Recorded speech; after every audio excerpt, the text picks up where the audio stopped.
Today I'm going to be talking to Vicky Jane Spencer, renowned naturopath and author of the book Ageless Vitality, which is a new book and recommended reading for everyone who wants to slow down the ageing process, and that's all of us.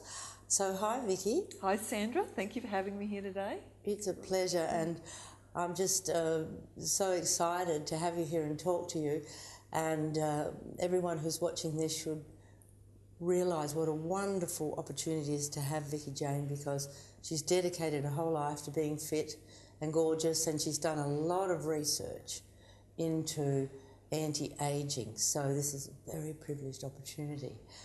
And, you know, it's true, as we get older, our metabolic rate changes. Generally speaking, it slows down, leading to much easier weight gain.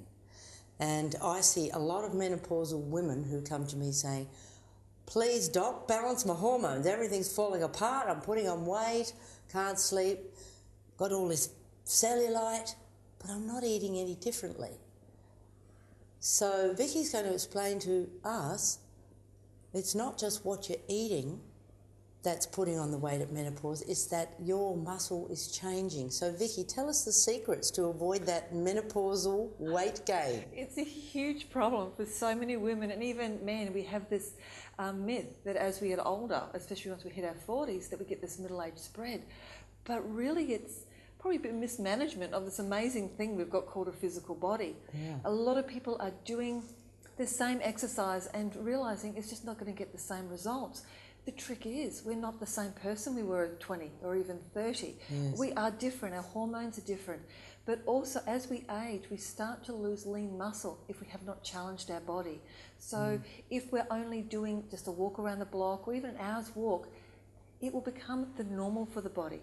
So there'll be no need for the body to build muscles. So what we have to do, the best exercise would actually be strength training.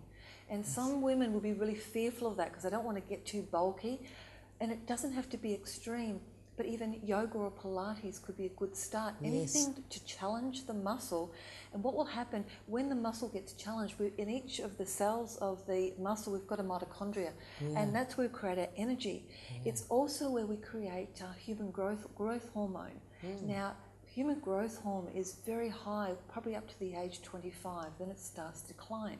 Yes. But the way to keep that active is challenging the growth of the muscle through strength training, getting the lean muscle to grow and keep developing, and that will actually help the metabolism to keep up. So yes. It's not about the food. So then you can still enjoy the food, it's about quality of life, but just challenging the body and realizing it's changing and it's growing.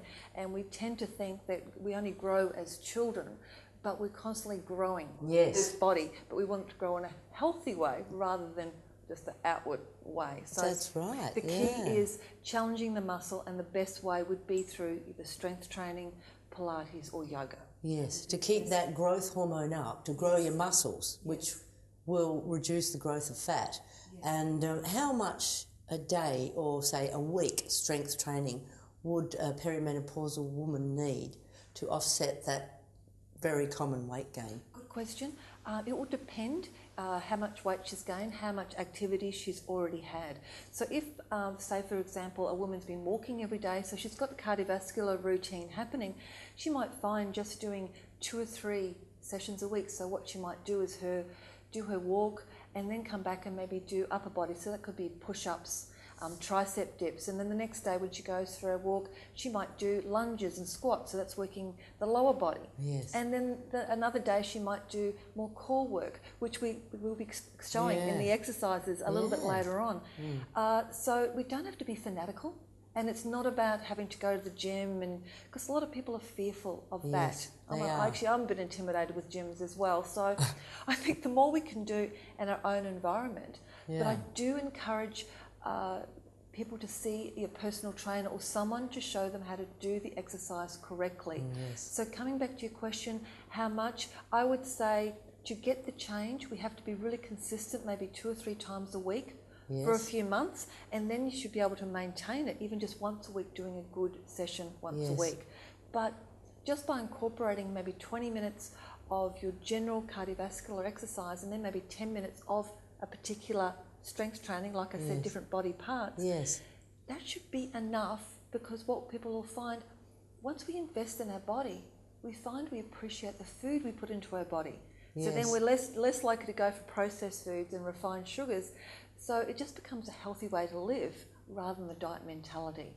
Yes, So, I but agree. it can be a while to sort of get that habitual new pattern in, but that would be the best thing. Yeah, good message. So, you know, keep your mitochondria efficient. They're energy factories. They turn food calories into physical energy, and that'll help to build muscle, keep your growth hormone up, and the middle age spread is a myth.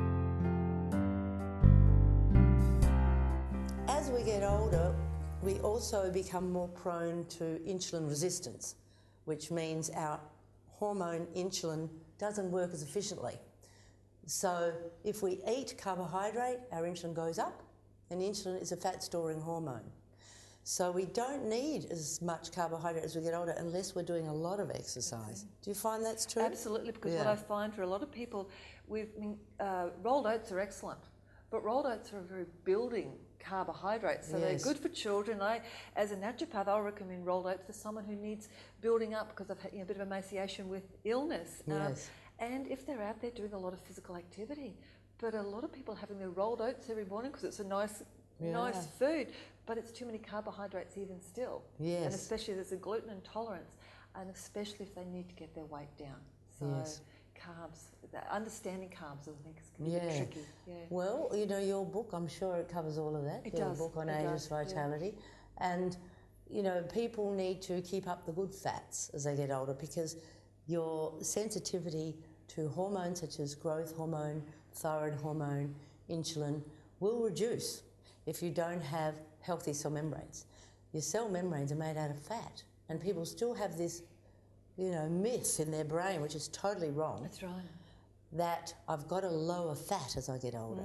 You need the good fats more as you get older. Absolutely. That's right. You know, look after the brain. You know, we're worried as we get older. Most people are worried about things like dementia, Alzheimer's, and Parkinson's. So, if the brain's 60% fat, it makes sense. We need to look after it. You know, with That's really right. good So fats. enjoy your eggs, the plain yogurt, you know, without the sugar, the full fat yogurt, lean fresh meat, seafood, nuts are fantastic. Avocado. Avocado. Bring it on. What an Avocado. anti-aging Beautiful. food. Absolutely. Yeah. Coconut oil. That's excellent. You know, it's all the good stuff. Yeah. And that actually helps you feel full, so you're less chance of, the snack eating and falling into that, 3 o'clock afternoon, or want something sweet. If you've got the good proteins and fats, you don't need that. And That's right. I'm speaking from experience. I used to be addicted to sugar. I was a shocker. But once I learnt to balance the protein and fat, I find I might like a sweet, but I'm not having to have one, which is, it's a nice place to be. Yes, it is. Look, it's such a relief, to overcome those cravings, and one of the way you do it is with healthy fat, and that's going to keep your cell membranes young. That's it. And the receptors on your cell membranes are what communicate with your hormones. And a lot of people as they get older get hormone resistant. Their growth hormone doesn't work as well, their thyroid hormone, their insulin. So keep up the healthy fats. And I mean, yum, who doesn't like nice cheese, natural cheese, That's and nuts and seeds and avocado, which is full of vitamin E, which helps your liver. And remember, the liver is a major fat-burning organ in your body and the organ of longevity. Now, the other thing that can slow down our metabolism, leading to easy weight gain as we get older, is our cells become more dehydrated and therefore more acidic. Yes. So what would you recommend for that? Well, I think, hearing you say that, the obvious thing seems water. Yes. It's the quality of the water. Water. Cheers. Yes. Sandra. Absolutely. Love your liver and live That's longer. it. So we want good water. So if you can get filtered water, that's the best thing, especially since we have fluoride in our water. I'll put in a rainwater tank. That would be good. Beautiful. That's rainwater. Hang on. It's a good investment, rainwater. Yeah, so a lot of people are dehydrated. Absolutely. I see that all the time in their blood tests, and you see their uric acid going up, their urea and the creatinine. People have forgotten to feel thirsty. That's right. And often we'll get this feeling of hunger, and actually will be thirst. So I encourage people to have a drink of water first, and then if they're still hungry, then they can eat. Yes. But also when it comes to drinking water, many people actually will drink with their meals, and we need to stop doing that because so many people have got digestive problems, and our enzymes actually start in our mouth. So if we're drinking while we're eating, we're actually diluting those enzymes, making it so much harder for our digestion to work. So, and that will then make our liver work harder, and also contribute to weight gain. Yes. So just simple things. No, water's a great way to lose weight, and it alkalizes you. Yes. And the other thing, if you keep yourself alkaline, right, so that's a higher pH, you won't be so acidic, that's going to help your metabolism, it's going to help your liver, and so you need to have a lot of green leafy stuff to be alkaline, right? Absolutely. Green juices, are you a fan of that? Oh, tell me about it. Yes, Yeah. I juice a kale and parsley and broccoli and pulverise the living daylights out of it. And it looks a bit weird, but it's excellent. Mint and parsley and basil parsley, and all basil, that. yes. Yeah, anything green, you know, not only is it anti-cancer, it's going to help to keep your weight down. Love your liver, it'll help to keep your weight down as you get older. Because as you get older, your liver function and your kidney function deteriorate. It's part of the ageing process. You know, we're meant to live till we're 120. Yes. But many people get to 80, but they're already so old, they're full of degenerative disease, they're way overweight. That's way overweight, and they think, well, this is a normal ageing. Yeah. And I mean, unfortunately, we've got an ageing population, but it's not necessarily living life, it's just existing, unfortunately. And then, yes, we've got people ageing, but also we get a lot of muscle wasting, so high risk of osteoporosis. So this is where the strength training comes into it, and the water, and helping balance those hormones to keep the good bone health. Yes. Because we want to keep active. We want to keep the That's body right. Moving and standing upright. Yes, that keeps our weight down, keeping That's active. right. So water, a lot more green leafy stuff, green juices, and that will help to keep your weight down.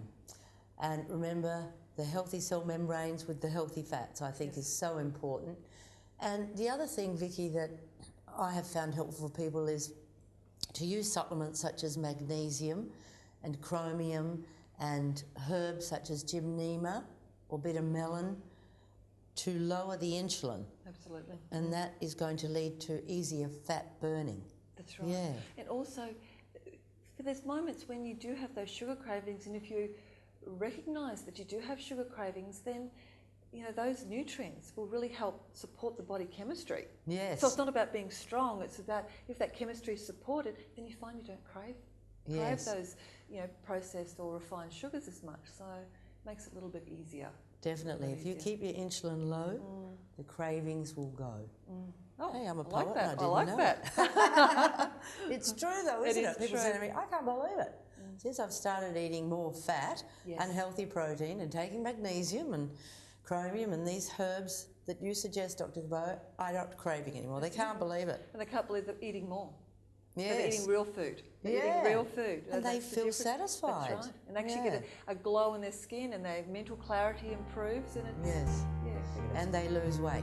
That's the good thing. So we have to understand that sugar is very ageing, very, very toxic. And we eat it without being aware. You know, we were just sometimes totally unconscious of what we're putting in our body. And this is bad habits. So think about sugar. It's very sticky. If you get it on your fingers or anywhere, it will stick. If it gets into your body, it's going to stick to your proteins and make them all tangled up. So the metabolic processes in your cells will slow down. Your metabolic rate becomes slower. You put on weight more easily. So sugar will lead to weight gain quicker than any other type of nutrient. And it will also accelerate the aging process, because when you have sugar sticking to proteins, you damage the proteins, you damage the cells, the cells become damaged. Absolutely. Yeah. Absolutely. And I mean, hey, probably we all have a little bit of vanity in us. Just a little. And we all want to slow down the aging, don't we? Right, Not just to look better, but internally, you know, we want to slow down the aging of our body. And by having younger cells, we can prevent the weight gain that often comes with aging. That's right. Yeah. There's so many degenerative diseases. Yes. Yeah, sugar's the major contributor to all of those. I think so. Yes. And yet we've been told over many years have low-fat food, low-fat diet food. But they take all of the good fats out and they take the fat-soluble vitamins out and they load it up with artificial sweeteners or sugar. That's right.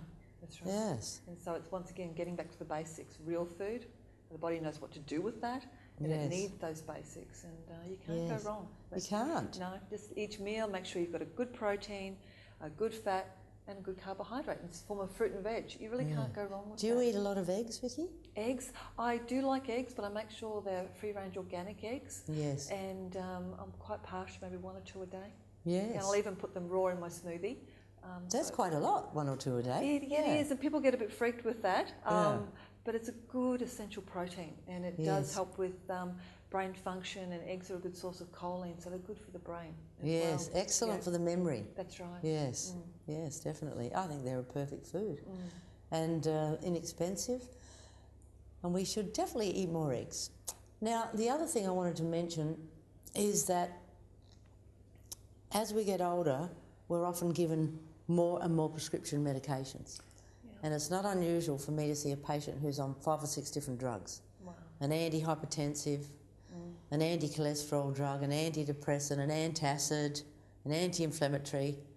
It's easy for the drugs to stack up. Yes. And time again, people will say to me, I've put on all this weight since the number of prescription drugs I'm taking's gone up. Yes. And the reason for that is your liver has to break those drugs down. That's right. And that takes a lot of energy, metabolic energy in your liver to break down those prescription drugs. So there's less energy left in the liver to burn fat. That's right. So people put on weight. So if you're taking 5 or 6 different prescription drugs and you can't lose weight, even though you are eating correctly and exercising, that could be the reason. Exactly. And also it must affect the hormones as well. Would that be right? Yes. With all those medications, I mean, once again, we're told these things happen as we get older. But a lot of times all this medication is not actually getting to the cause, is it?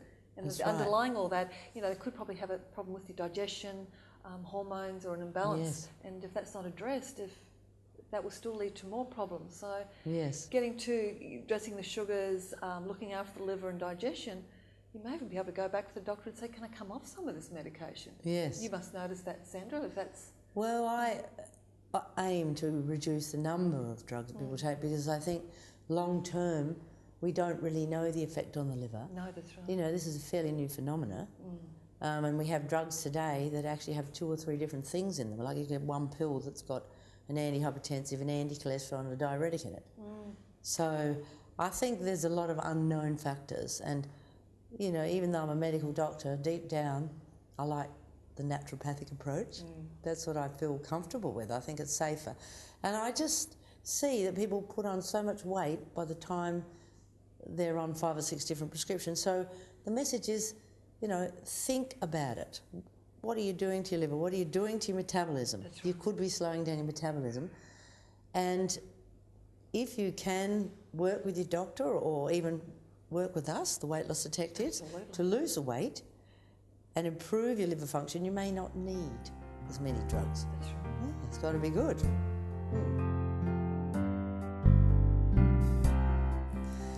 And the other thing that I often find as people get older is the type of hormone replacement therapy they take is crucial Yes. in the weight gain. Yes. Right? Have you noticed that? Absolutely, yes. Yeah. Because, if you're taking a strong synthetic hormone replacement tablet, and I won't mention any brand names, but, it could be a very synthetic estrogen or a hormone that's designed to act as an estrogen, testosterone, progesterone all in one, which is obviously very synthetic and unnatural, and you're taking these things orally, your liver has to break them down because as soon as they hit your gut, they're absorbed straight back to the liver. So that's increasing the workload of the liver, and then the liver will make more sex hormone binding globulin to bind the hormones, and then you have to take more and more and more. So be careful, when you get to menopause and you go, I've got to take something for my hormones, I can't sleep, hot flushes, etc. You can choose more physiological, natural types of hormones Yes. that don't cause weight gain. And my favourite is the creams. Yes. Yeah, the natural estriol cream. Yes. which is a safe estrogen, some natural progesterone cream, and you can also take progesterone as a lozenge, although I prefer the cream, and you just rub it into your skin. It doesn't go through the liver. The patches also are less likely to cause weight gain than the tablets.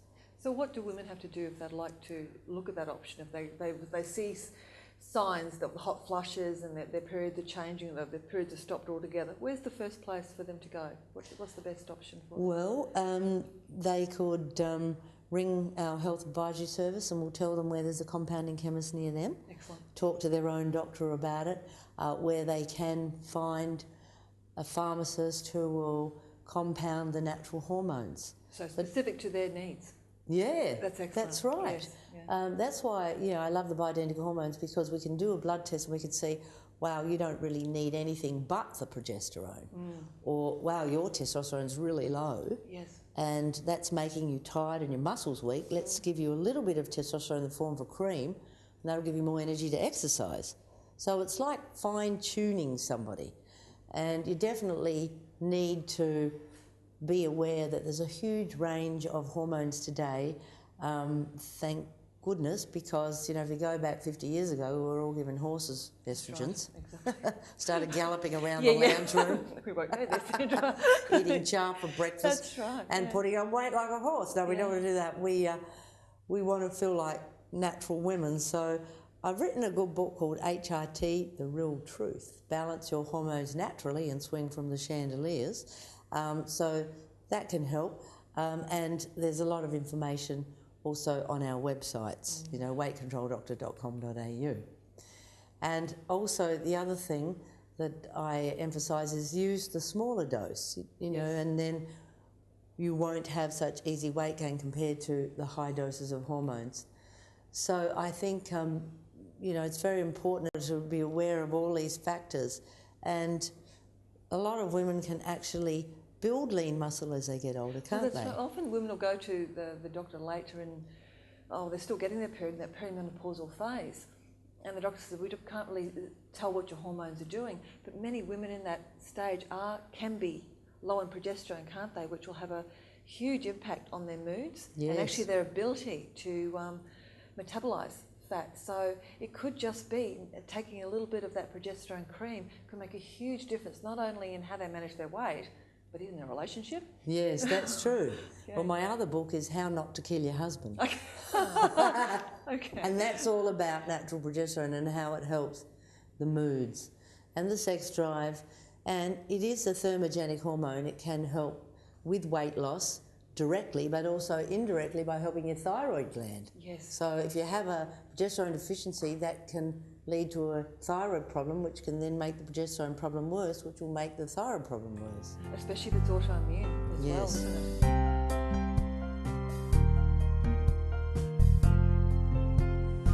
So in summary, when it comes to avoiding weight gain as we get older, we really need a holistic package. We need the fitness and the exercise to keep our lean muscle up. We need the right type of hormone balance. We need the right types of healthy fats in our diet. We need the right mental attitude, that's for sure, because we don't want to think old, we want to think young. And particularly in this day and age, people are living so much longer. So we want to slow down the ageing process or slow down the hands of the clock. And so, Vicky, what would your final message be? Well, Ageist Vitality, I honestly believe we all have the right to feel passionate and vital no matter what our age. So age is irrelevant. We want to wake up in the morning and feel good about ourselves. We want to know that we can enjoy a good sex life no matter what our age is. Good intimacy, that's important. Feeling attractive to our partners. Yes. And know that we've got energy to actually live our life how we intend to. Yes. And also look after our brain to make sure that we can communicate and participate. I think that's all of us want, that ability to live our life. Great. Well, look, thanks a lot, Vicky. That's been wonderful information. And make sure you get a copy of Vicky's book, Ageless Vitality. You won't be disappointed.